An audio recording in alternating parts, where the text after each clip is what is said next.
नमस्कारम साथियों, welcome to study Konda channel. आज की क्लास में हम ईवीएस पेडागॉजी के इम्पोर्टेंट चैप्टर को कवर करेंगे जो सीटेट के एग्जाम के दृष्टिकोण से महत्वपूर्ण होगा।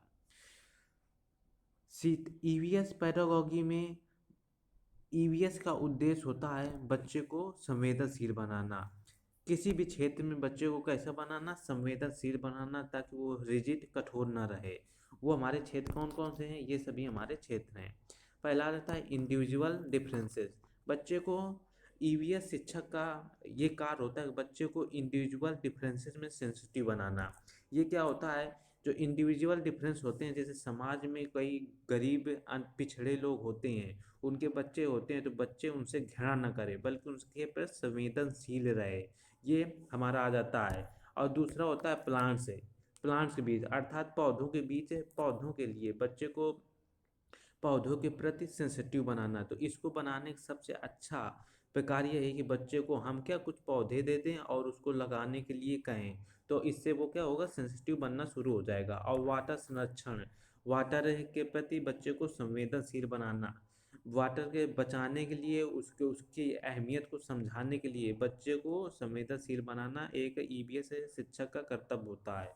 और एनिमल एनिमल के प्रति, अर्थात जानवरों के प्रति वो संवेदनशील हो, मृदु हो, कठोर बिल्कुल ना हो। इनमें से किसी एक को इनमें से किसी एक पर बच्चे को संवेदनशील बनाना एक ईवीएस शिक्षक का प्रमुख उद्देश्य होता है। चाहे वो इंडिविजुअल डिफरेंस को प्राप्त कर ले, या फिर प्लांट के प्रति संवेदनशील हो जाए, या फिर वाटर के प्रति संवेदनशील हो जाए, या फिर किसी जानवर के प्रति संवेदनशील हो जाए। बच्चा संवेदनशील होना चाहिए, कठोर नहीं होना चाहिए, ये हमारा ईवीएस पेडागॉजी कहता है।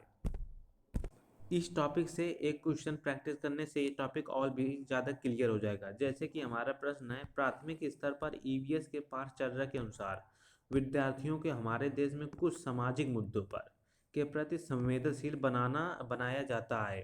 पहचान करें कि निम्न में से किन सामाजिक मुद्दों पर पाठचर्या में लिया गया है। तो हमने अभी बच्चों को इन इन सामाजिक मुद्दों पर संवेदनशील बनाने के बारे में पढ़ा। अब ये प्रश्न पूछना है किस सामाजिक मुद्दे पर पाठचर्या में ये लिया गया है। तो हमारे ऑप्शन है बाल मजदूरी एवं वर्ग असमानताएं, जाति भेदभाव एवं दहेज प्रथा, बाल मजदूरी एवं घरेलू हिंसा, जाति भेदभाव एवं घरेलू हिंसा। तो अभी संवेदनशील चैप्टर में हमने देखा कि जो व्यक्तिगत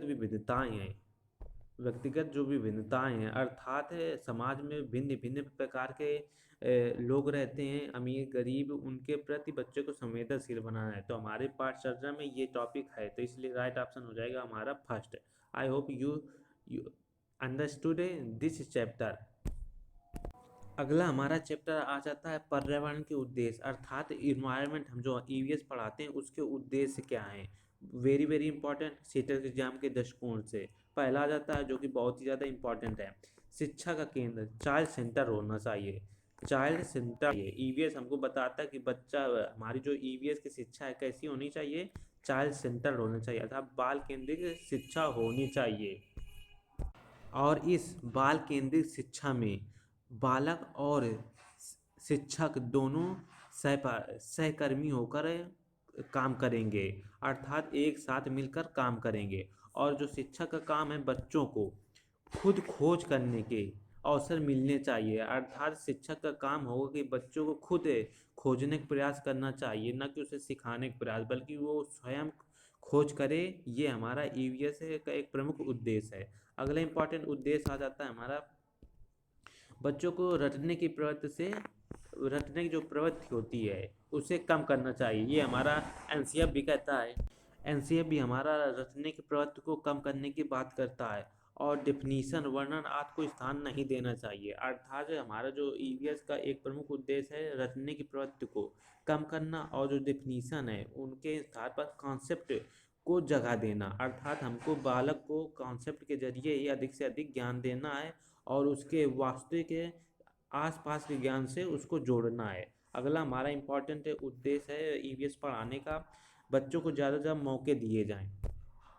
और बच्चों को ज़्यादा से ज़्यादा मौके देने चाहिए। ईवीएस का एक प्रमुख उद्देश्य है बच्चों को हर एक क्षेत्र में कोई भी काम करना हो, कोई भी शिक्षा संबंधित हो, उसको हमेशा मौके देने चाहिए ताकि वो अपने विचार प्रकट करे। जब बालक अपना विचार प्रकट करेगा तो सोचेगा समझेगा, जिससे उसका तर्क बढ़ेगा और उसकी उत्सुकता बढ़ेगी किसके शिक्षा के प्रति, जिसके अंदर उसके अंदर रचनात्मक वृद्धि भी होगी। और बच्चे को क्या, लर्निंग बाय डूइंग, अर्थात बच्चों को हमेशा करने पर जोर देना चाहिए, ना कि रटने पर। अर्थात बच्चा खुद करके सीखे, ये हमारा ईवीएस का एक प्रमुख उद्देश्य है। और प्रश्न करे और प्रयोग करके ये सीखे, ये सभी इंपॉर्टेंट ईवीएस के उद्देश्य हैं जो कि सीटेट एग्जाम के दृष्टिकोण से बहुत ही महत्वपूर्ण है। अगला ईवीएस का इम्पॉर्टेंट उद्देश्य है लैंगिक भेदभाव को, जो बच्चे को लैंगिक भेदभाव, जेंडर जो बायस होता है उसके पर संवेदनशील बनाना। अर्थात जो हमारे समाज में लैंगिक भेदभाव, जैसे कि ये लड़का का ये काम लड़का कर सकता है, ये काम लड़की कर सकती है, उसे समाप्त करना, ये ईवीएस का प्रमुख उद्देश्य है। और जो हाशियाकरण है, अर्थात जो हमारे पिछड़े लोग हैं, गरीब लोग हैं, उनमें समालोचना की जा सके, अर्थात उनके समालोचना मतलब क्रिटिसाइज की जाए। क्रिटिसाइज का अर्थ है उन पर तर्क वितर्क किया जा सके और उनके प्रति संवेदनशील बनाया जा सके।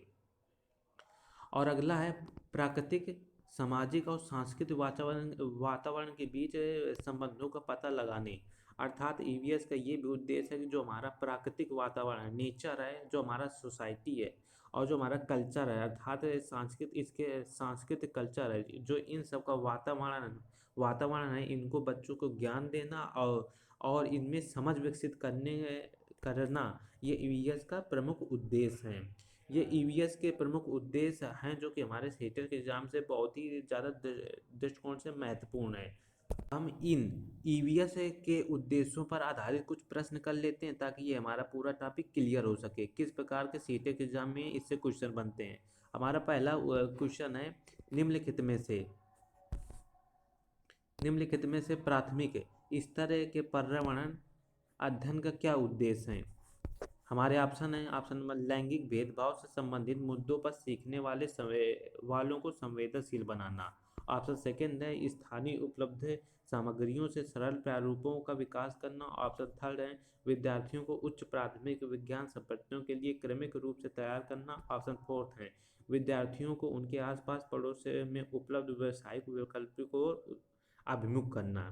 तो ईवीएस का प्रमुख उद्देश्य था कि हमारे जो लैंगिक भेदभाव है उन पर बच्चों को संवेदनशील बनाना। अभी अभी हमने इसको पढ़ा है कि जो लैंगिक भेदभाव है, ये काम लड़का कर सकता है, ये काम लड़की कर सकती है, इसे क्या समाप्त करना, अर्थात संवेदनशील बनाना। इसलिए राइट ऑप्शन हो जाएगा हमारा फर्स्ट, हमारा राइट ऑप्शन हो जाएगा। जो ऑप्शन सेकंड कह रहा है, स्थानीय उपलब्ध सामग्रियों सरल प्रारूपों का विकास करना, ये नहीं होगा। ऑप्शन जो थर्ड कह रहा है कि बच्चों को उच्च प्राथमिक विज्ञान संपत्तियों के लिए क्रमिक रूप से तैयार करना, नहीं। जो ईवीएस का उद्देश्य है, या फिर कि सीडीपी में हो या फिर ईवीएस में है, हमको अगर कहीं भी उच्च प्राथमिक विज्ञान संपत्ति अर्थात अगली कक्षा के लिए तैयार करने की बात आएगी तो हमारा निगेटिव ऑप्शन हो जाएगा और ये गलत हो जाएगा। अगला जो हमारा कह रहा है, विद्यार्थियों को उनके आसपास के पड़ोस में उपलब्ध व्यवसायिक की बात नहीं कर रहा, उसके आसपास के पड़ोस से हमको ज्ञान अर्जन करना है, लेकिन व्यवसायिकता से संबंधित नहीं कह रहा है हमारा ईवीएस जो के उद्देश्य हैं। इसलिए हमारा राइट ऑप्शन हो जाएगा, ऑप्शन नंबर फर्स्ट हो जाएगा। नेक्स्ट क्वेश्चन फ्रेंड्स, हमारा अगला इंपॉर्टेंट क्वेश्चन है प्राथमिक स्तर पर पर्यावरण अध्ययन का उद्देश्य निम्नलिखित में से कौन सा हो सकता है। हमारा ऑप्शन ए, विशेष रूप से प्राकृतिक पर्यावरण के संबंध में बच्चों की जिज्ञासा और रचनात्मकता का पोषण करना। बिल्कुल सही है कि हमारा पर्यावरण अध्ययन का उद्देश्य है कि पर्यावरण हमारा, उसके बीच संबंध हमारा और बच्चों की जिज्ञासा अर्थात क्यूरियोसिटी और उसकी रचनात्मकता को हमेशा बढ़ावा देना चाहिए, पोषण करना चाहिए, एक हमारा प्रमुख उद्देश्य है। अगला हमारा ऑप्शन है, पर्यावरण के मुद्दों के बारे में जागरूकता विकसित करना। बिल्कुल सही है, अर्थात हमको पर्यावरण के कोई भी क्षेत्र हो जाए उसके पे संवेदनशील बनाना है बच्चों को, तो हमारा ये भी राइट ऑप्शन हो जाएगा। अगला है हमारा, बच्चों में खोजपूर्ण और व्यवहारिक गतिविधियों में शामिल करना। अगर कहीं भी खोजपूर्ण और व्यवहारिक गतिविधियां आ जाएं, अर्थात हमारे आसपास रियल की गतिविधियां आ जाएं, तो वो हमारा एकदम राइट क्वेश्चन होता है। ये भी हमारा ईवीएस का अध्ययन का एक उद्देश्य है। ऑप्शन डी कहता है कि बच्चों को ज्ञान के एक निश्चित निकाय के प्राप्तकर्ता के रूप में देखना। ये हमारा ऑप्शन गलत हो जाएगा। क्यों? क्योंकि इसमें कह रहा है एक निश्चित निकाय। अगर कहीं भी एक निश्चित निकाय, जैसे कि हम पेड़ के बारे में बता रहे हैं, तो मात्र पेड़ के फलों के बारे में अगर फोकस करेंगे तो ये हमारा एक निश्चित निकाय हो जाएगा। तो ये गलत नहीं होगा। हमको बच्चों को चौमुखी विकास अर्थात सर्वांगीण विकास करना है, मात्र एक विशेष क्षेत्र में नहीं। जितने भी क्षेत्र होते हैं, हर संभव प्रयास करना है कि उनको हर क्षेत्र के बारे में जानकारी मिले। इसलिए हमारा ऑप्शन नंबर डी गलत हो जाएगा और बाकी ए बी सी हमारे राइट ऑप्शन हो जाएंगे। तो ऑप्शन नंबर सेकेंड हमारा राइट ऑप्शन हो जाएगा। I hope you enjoy this class. मैं आपके लिए ऐसे ही क्लास लाता रहूँगा। आप मेरे इस चैनल को सब्सक्राइब कर लें और बेल आइकन को प्रेस कर लें ताकि आपको नोटिफिकेशन मिलता रहे। जय हिंद।